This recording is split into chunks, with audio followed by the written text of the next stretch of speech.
Welcome back to Podcast and Chill, where you get the best of both worlds from me, Gwen.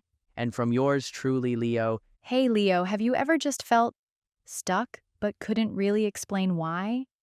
Oh, yeah, totally. Like you're in quicksand or something, but you can't even tell what's pulling you down. So, like you're moving, but somehow not really going anywhere, right? Yup, been there. Do you have any clue what that's all about? A lot of times, it's because we don't really know ourselves.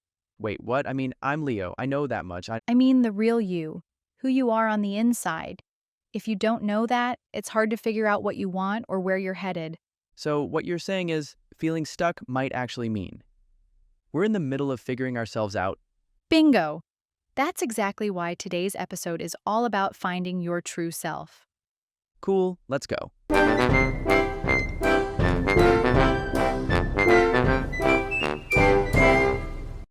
So Gwen, what's the deal with this whole identity crisis thing everyone keeps talking about?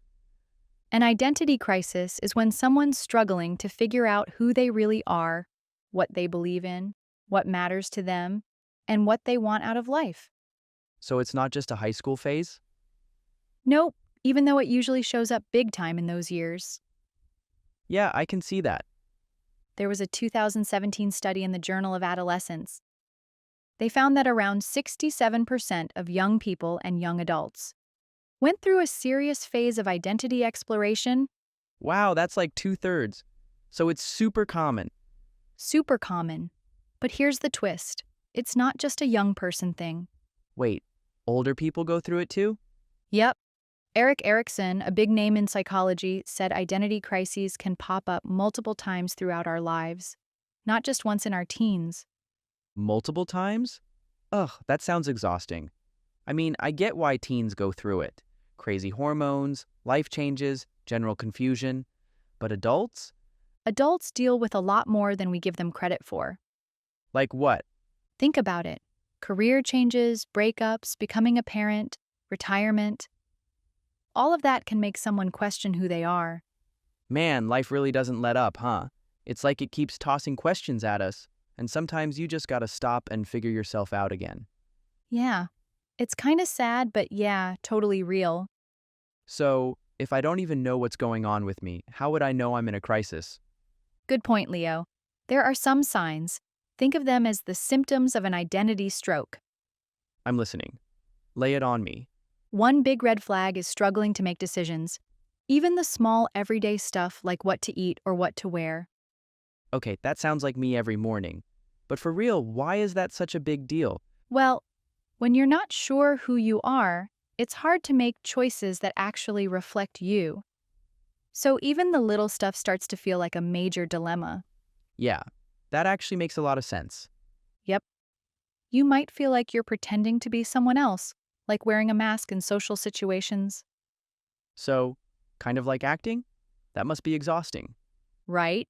And the worst part is, you don't even get paid for the performance. If only. Okay, hit me with more. Another common one is constantly switching up your goals, hobbies, or passions. Oh man, guilty. I jump from one thing to another all the time and lose interest fast. Why does that happen? It's usually because you're still searching.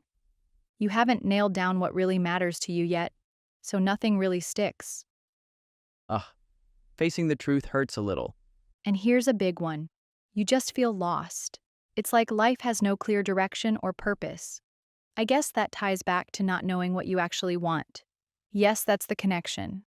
So, the more in tune you are with yourself, the easier it is to make choices and keep moving forward. Yep. That's why recognizing these signs is the first step to getting back on track. So, what's the next step to actually moving forward? The next step? Figuring out the causes of the crisis. Ah, yeah, we've already diagnosed the symptoms.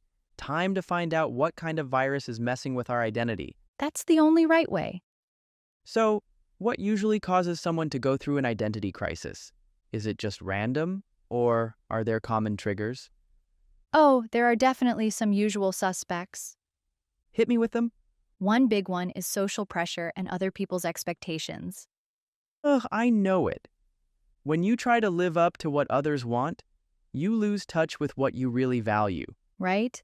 Like when your family's pushing you to be a doctor, but deep down, you want to be an artist. That conflict can get heavy. For real, what else causes it? Another cause is simply not connecting with your core values. Why is that such a big deal? Well, if you don't know what truly matters to you, how are you supposed to know what direction to take? Makes sense. What about life changes? Do they play a role? Oh, yeah. Major transitions like graduating, moving, and changing careers. They all shake up your routine and identity. Yeah, I felt that when I moved to a new city for work. I didn't feel like myself for a while. I know, right? And here's another one: limited life experience. Oh, I get that. If your world is small, it's hard to figure out what really clicks with you. Now I'm thinking about actors. I mean, they're literally playing different people all the time. Do they ever get lost in all those roles? Oh, yeah, actually. Jim Carrey talked about that once. No way. Jim Carrey, he's my favorite. After filming Man on the Moon, where he played Andy Kaufman, he said it was hard to come back to himself. Wow. I had no idea. He even said that Jim Carrey started to feel like just another character he was playing for the public. Dang. That's deep. Yeah, it led to some dark times for him, depression, and rethinking his whole purpose beyond acting. So I guess you can have an identity crisis, whether you're playing roles on screen or just in real life. Yeah, it can happen to literally everyone. So all these things, they all kind of blend together and mess with your sense of self? Honestly, even just one of those can throw your identity into chaos. How can we get out of this chaos then? Lucky for you, there's actually a simple method for that. Gwen, every time you say simple, I end up needing a full-on survival kit. This time, I promise it's different. You just gotta trust me. All right, fine. I'm all ears. It's a 4-step method to help you figure out who you really are. Super practical, totally doable. 4 steps? That already sounds like homework. It's very, well, simple, I swear. Step 1 is values clarification. Sounds fancy. What does that actually mean? Basically, figuring out what matters most to you. Your values are like your inner compass. They help guide your choices. I like compasses. I get lost. A lot. So, how do I find mine? Good thing we can find your inner GPS with the help of some simple exercises. Bring it on. You can try a values card sort. Sounds like something from a magician's deck. What is it?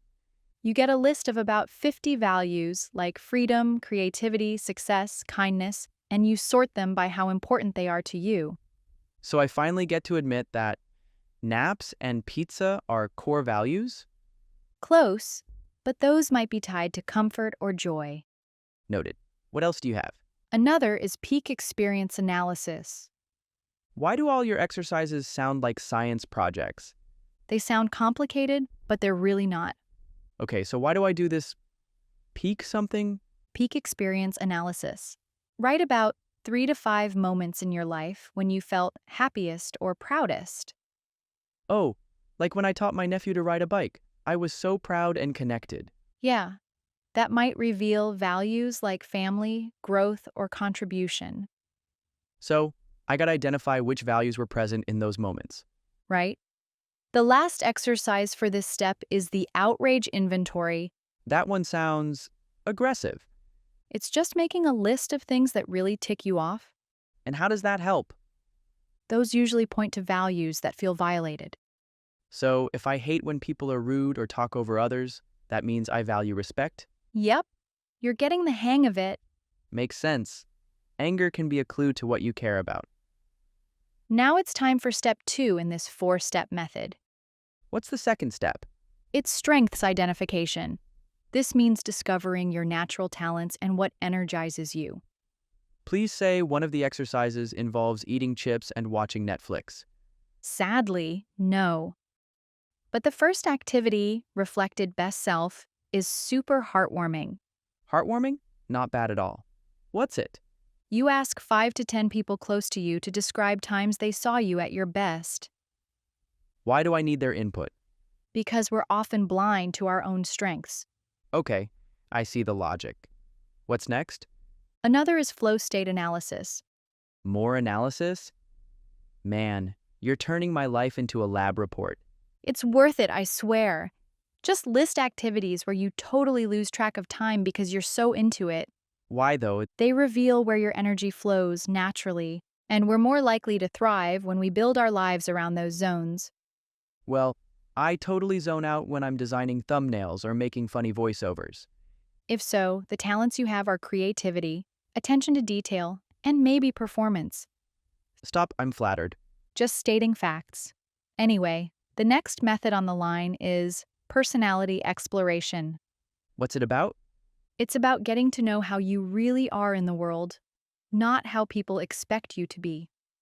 Tell me more. First, you should try the roles examination. What do I do here? List all the roles you play: son, friend, teammate, employee. Then rate how authentic or comfortable you feel in each one. So I figure out where I might be faking it? Pretty much. If you're putting on a mask too often, that's a sign you're not aligned with your real self.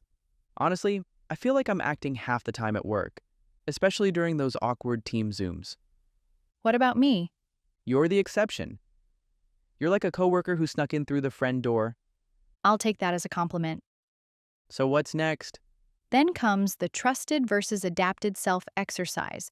One is you when you're completely yourself, and one is you when you're trying to fit in or please others. My adapted column might be wearing suits and saying, let's circle back. And your trusted self? Joggers, memes, and spontaneous dance moves. That's gold. This contrast helps you see where you're living authentically and where you're playing a role. Love that. Now, are we finally at the grand finale? Oh, right, the last one in this method is life vision creation. This sounds deep. You've learned who you are. Now you imagine where you want to go. I'm listening. First, try future self-visualization. What do I need to do? Close your eyes and picture your ideal life in 5 to 10 years. Okay, my eyes are shut. Where are you living? Who's around you? What are you doing every day? Uh, I see sunshine, a dog, a creative studio, and no emails. That vision gives you direction. Your brain starts looking for ways to make it real. So, does this actually help my brain plan? Yep. Visualization activates the same neural pathways as doing the real thing. It boosts motivation and goal clarity. Mind blown. Last, try Ikigai mapping. Oh, we talked about this before. It's a Japanese concept about purpose, right? That's right. So, we gotta draw 4 circles listing what you love, what you're good at. What the world needs, and what you can be paid for. I know them as the palm of my hand. Yep. And where they all overlap, that's your Ikigai, your sweet spot. Gwen, this is like therapy, but with a checklist and zero awkward crying. And free of charge. Isn't it great? Yeah, that's the best part, I guess. Now that you have the tools, let's reconnect with yourself anytime you feel lost. Hey Gwen, I think it's time we break down some of those big words we threw around. Good idea. Let's start with the basics. First one, let's start with identity. It basically means who you really are inside, your true self. Like, I'm Leo, the guy who loves pizza and naps. That counts, right? Sure, if those things truly define you, then yeah. Example, after college, I started to question my identity. Next up, values. That's what really matters to you. Like honesty, freedom, or snack time. Snack time isn't a value. It is to me. Example, kindness and honesty are 2 values I really care about. Okay, how about authentic? It means being real. Being yourself, not pretending. So like me wearing my pajama pants on Zoom calls? Exactly. Unfiltered Leo. Example, I feel more confident when I'm being authentic. Now this one's kind of dramatic. Mask. Not the face kind. It's the fake version of yourself you show people. Like when you act super chill in meetings, but you're panicking inside. Rude but accurate. Example, At work, he wore a mask and hid his true feelings. Last one, transition. It just means a big change, like moving cities or starting a new job. Or switching from coffee to tea. Huge lifestyle shift. Leo. Example. Graduating college was a huge transition for me. Okay, Gwen, it's time to test our brains. Question 1 coming in hot. Let's see if your brain's even online today. What's one sign that you might be having an identity crisis? I got this. One sign is when you keep changing your goals all the time. Correct. Or when you feel lost and don't know what really matters to you. Why is knowing your values so important when figuring out your true self? Because values are like your inner compass. They help you make decisions that feel right. Yeah, without them, you're basically using Google Maps with no signal. All right, listeners, now it's your turn. What's one value that's super important to you right now? Drop it in the comments and don't say pizza like I did earlier. Actually, pizza is a vibe. All right, Gwen, I gotta admit, I came into this episode thinking. I was out hiking with no map, no compass, and definitely no snacks. And how are we feeling now? Now, I've got a whole emotional GPS system downloaded with updates. That's the beauty of doing identity work. Once you start figuring out who you really are, everything else starts to fall into place. Totally. You can't choose the right road if you don't even know where you're coming from.